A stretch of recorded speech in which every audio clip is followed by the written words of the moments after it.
డబ్బు, అనారోగ్యం, ఉద్యోగం, వ్యాపారం, అప్పులతో బాధపడుతున్నారా? అయితే మీకోసమే మనీ మెడిటేషన్ ప్రోగ్రామ్. నమస్కారం, నేను మీ అడ్వకేట్ సంగీత. మధ్యప్రదేశ్ లో ఒక విచిత్రమైన సంఘటన చోటు చేసుకుంది. ఒక భర్త తన భార్య రక్తాన్ని 3 సంవత్సరాలుగా తాగుతున్నాడు. అది ఎలా అనుకుంటున్నారు? అతని పేరు మహేష్, భార్య పేరు వచ్చేసి దీప.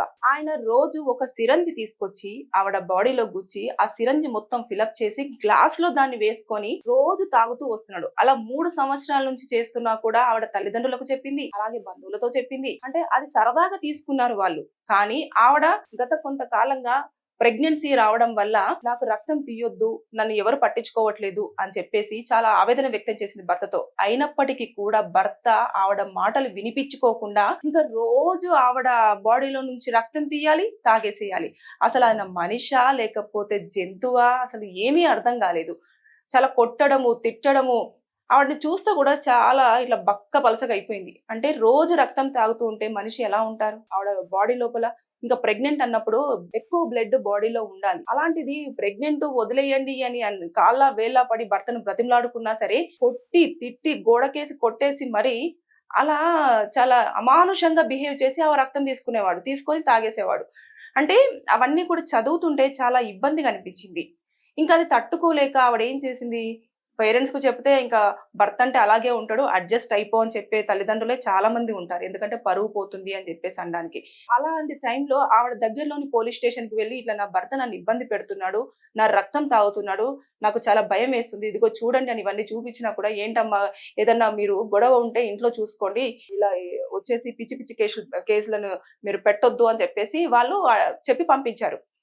ఇక చేసేదేమీ లేక ఇంకా అలా ఏడ్చుకుంటూ వెళ్ళి గ్రామంలో ఒక పెద్దతో చెప్పింది, ఇదంతా ఇలా రోజు సిరంజులతోటి గుచ్చేసి నా రక్తం తీస్తున్నాడు, నాకు ఎలాగైనా సరే కొంచెం హెల్ప్ చెయ్యండి అని చెప్పేసి. అంటే ఆ పెద్ద మనిషి వాళ్ళ కుటుంబ సభ్యులను పిలిచి కూర్చోబెట్టేసి మాట్లాడి, ఇలా అయితే కుదరదు, ఆడి మీద ఏదో ఒకటి మనం చెయ్యాలి అని చెప్పేసి పోలీస్ స్టేషన్ కి వెళ్ళారు. వెళ్ళి అక్కడ ధర్నా చేశారు. ఈ అమ్మాయి కేసు ఎందుకు తీసుకోవట్లేదు, మీరు హస్బెండ్ తో ఇబ్బంది పడుతున్నప్పుడు మీరు కేసు ఫైల్ చేసుకోకపోవడానికి మీకున్న రీజన్స్ ఏంటి అని చెప్పేసి అడిగి పెద్ద పెద్ద ఎత్తున ధర్నా జరిగింది. జరిగిన తర్వాత అప్పుడు పోలీసులు అతన్ని పట్టుకొని అరెస్ట్ చేయడం జరిగింది.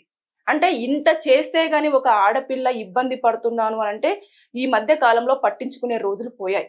ఈ కేసులో మనం చూసుకుంటే లీగల్ గా ఉండే పాయింట్స్ చాలా ఉన్నాయి. అమ్మాయికే చాలా ఫేవర్ గా ఉంటాయి. ఇందులో మాత్రం అబ్బాయి మెంటల్ కండిషన్ ఎలా ఉందో అనేది కూడా సబ్మిట్ చేయాల్సి ఉంటుంది. ఎక్కువగా మనం ఇప్పుడు ఒక్కసారి లీగల్ పాయింట్స్ కి వస్తే మాత్రం ఇందులో అమ్మాయి బాడీని చాలా హార్మ్ చేస్తున్నాడు కదా, కొట్టడం తిట్టడం ఇలాంటివన్నీ చేస్తున్నాడు కాబట్టి ఐపీసీ సెక్షన్ 2(3) కింద ఆయనకు పనిష్మెంట్ ఉంటుంది. ఒక 10 సంవత్సరాల జైలు శిక్ష ఉంటుంది, ఫైన్ ఉంటుంది. అలాగే ఆవిడ బాడీ లోపల సిరంజ్ పెట్టేసి రక్తాన్ని చాలా బలవంతంగా తీసుకుంటున్నాడు, అంటే గుచ్చి హార్మ్ చేస్తున్నాడు, అంటే ఉద్దేశపూర్వకంగానే దాన్ని హార్మ్ చేస్తున్నాడు బాడీని. అందుకని ఐపీసీ సెక్షన్ 377 కింద ఆయన మళ్ళీ అట్రాక్ట్ అవడం జరుగుతుంది. అందులో కూడా 10 సంవత్సరాల జైలు శిక్ష ఉంటుంది, అలాగే ఫైన్ కూడా ఉంటుంది. ఇకపోతే ఎక్కువగా ఫేమస్ అమ్మాయిల విషయంలో ఉండేది ఐపీసీ సెక్షన్ 498A, ఇప్పుడు బిఎన్ఎస్ 85.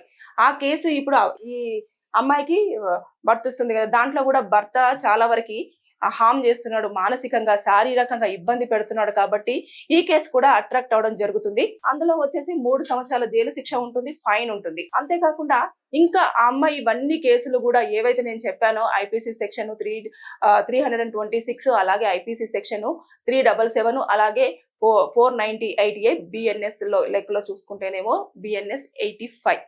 ఈ కేసులన్నీ కూడా ఆవిడకు అట్రాక్ట్ అవుతుంది. అంతేకాకుండా ఫ్రీడమ్, అంటే మనకు స్వతంత్రంగా బ్రతికే హక్కు ఒకటి ఉంది, ఆర్టికల్ 21 కూడా దీంట్లో అప్లికేబుల్ అవుతుంది. ఇవన్నీ ఈ కేసును మనం చూస్తే, ఇప్పుడు వాళ్ళు పోలీసులు ఎలాంటి కేసులు అప్లికేబుల్ చేస్తారు అని తెలియదు, కానీ మామూలుగా ఓవరాల్ గా చూసుకుంటే మాత్రం ఇలాంటి కేసులలో మనం ఇలా ఉంటాయి సెక్షన్స్ అని చెప్పొచ్చు. ఎందుకంటే బాడీ అక్కడ హార్మ్ అవుతుంది, మెంటల్ గా స్ట్రెస్ అవుతుంది. అది కాకుండా దీప అనే అమ్మాయి కూడా ప్రెగ్నెంట్ గా ఉండడం జరిగింది.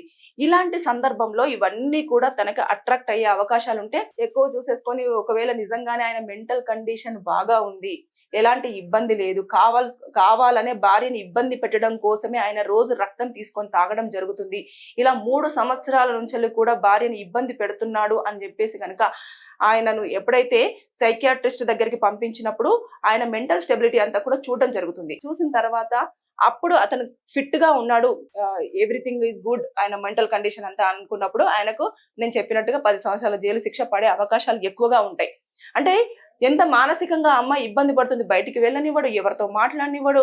ఏదా రక్తం కావాలి అంటే ఉదయాన్నే రక్తం తాగడం కోసం సిరంజి తీసుకురావాలి, రోజుకొక సిరంజి తీసుకురావాలి, ఆవిడ బాడీలో గుచ్చాలి, బ్లడ్ తీసుకోవాలి, తాగేసేయాలి. అంటే ఇవన్నీ మనం ఎక్కడ చూస్తాం, జంతువుల వాటిలలో చూస్తాం. అవి కూడా ఎప్పుడు పడితే అప్పుడు తాగవు, రోజు తాగాలని కూడా ఉండదు దానికి ఆకలైనప్పుడు మాత్రమే రక్తం పీల్చుకోవడం కొన్ని సందర్భాలలో చూస్తూ ఉంటాం. కానీ ఇక్కడ ఈ మనిషి ఇంకా రోజు అదే పనిలో ఉండడము, వాడిని కొట్టడము, బయటికి వెళ్ళినప్పుడు తాళం వేసుకొని వెళ్ళడము, ఇవన్నీ చాలా అంటే మనము మాట్లాడుకుంటేనే ఇలా ఉంటున్నాయి అంటే అనుభవించిన ఆవిడ ఇంకా ఇంత దారుణంగా అనుభవించి ఉంటుంది అనేది తెలుస్తుంది.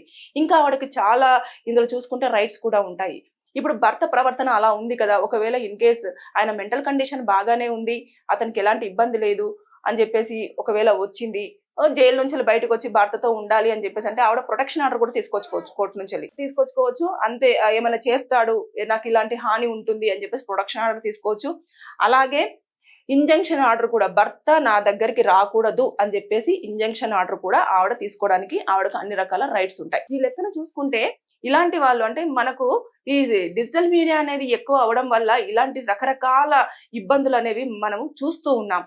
మామూలుగా అయితే భార్యాభర్తల మధ్యలో గొడవలు ఏముంటాయి, కొట్టుకోవడము, తిట్టుకోవడము, ఈ మధ్య కాలంలో చూస్తున్నాం చంపుకోవడం. కానీ ఇలా రక్తం తాగి ఆవిడని ఇబ్బంది పడడం అనేది నేను వినంగానే నాకు చాలా ఇదనిపించింది. అంటే ఇలాంటి కేసులు కూడా ఉంటాయా, ఇలా రక్తం తాగి మానసికంగా ఇబ్బంది పెడుతున్నదాన్ని మెయిన్ గా గ్రౌండ్ పాయింట్ కింద కూడా డివోర్స్ కింద తీసుకోవడం జరుగుతుంది. ఆడుతూ ఉంటే రేపు మొత్తం మనిషినే చంపేసి మొత్తం తాగడానికి కూడా ఛాన్సెస్ ఉంటాయి రక్తం. ఇలాంటి సందర్భంలో ఒక మనిషి అలాంటి మనిషితో ఉండాలంటే ఎంత భయపడాలి, దాన్ని ఎలా అతను రోజు ఉదయాన్నే తీసుకుంటున్నాడు అనేది ఒక క్వశ్చన్ మార్క్. అంటే ఆయనకు చిన్నప్పటి నుంచి అలాంటి సిమ్టమ్స్ ఏమైనా అప్పటి నుంచి ఉన్నాయా, లేదు అంటే పెళ్ళైన తర్వాత భార్యని ఇబ్బంది పెట్టడం కోసం, హామ్ చేయడం కోసము, లేదంటే అతని ప్రవర్తనే అంతనా, లేకపోతే ఆవిడ తన మాట వినకపోవడమా, లేకపోతే ఇలాంటివన్నీ ప్రతిదీ కూడా ఎప్పుడైతే కేసు ఫైల్ అయ్యిందో అప్పటి నుంచి మొత్తం ఎంక్వైరీ చేస్తూ ఉంటారు. ఏదైతే బ్యాక్గ్రౌండ్ ఉంటుందో, ఇప్పుడు కోర్టు కేసు వెళ్తుంది, వెళ్ళిన తర్వాత అక్కడ ఖచ్చితంగా కోర్టులో మనం అన్ని ఆధారాలు సబ్మిట్ చేసేటప్పుడు ఆయన చిన్నప్పటి నుంచి ఇప్పటి వరకు అంటే రక్తం తాగడం అనేది మనం ఇప్పుడు ఈ మధ్య కాలంలో ఫస్ట్ టైం వినడం. ఇలా 3 సంవత్సరాల నుంచి చేస్తున్నాడు, అయినా సరే తట్టుకుంటుంది అంటే ఆవిడ పరిస్థితి ఏంటి, ఆవిడ ఎందుకు అన్ని రోజుల పాటు ఎవరికి చెప్పినా కూడా పట్టించుకోలేదు, ఆయన ప్రవర్తన బయట వాళ్ళతో ఎలా ఉంటుంది, భార్యతో ఎలా ఉంటుంది, చిన్నప్పటి నుంచి కూడా ఆయన ఎప్పుడైనా ఇలాంటివి ఏమైనా చేశాడా, లేదంటే వాళ్ళ అమ్మ నాన్నకు ఈ విషయం తెలిసినా కూడా స్పందించలేదా, ఇలాంటివన్నీ కూడా మొత్తం చూడడం జరుగుతుంది.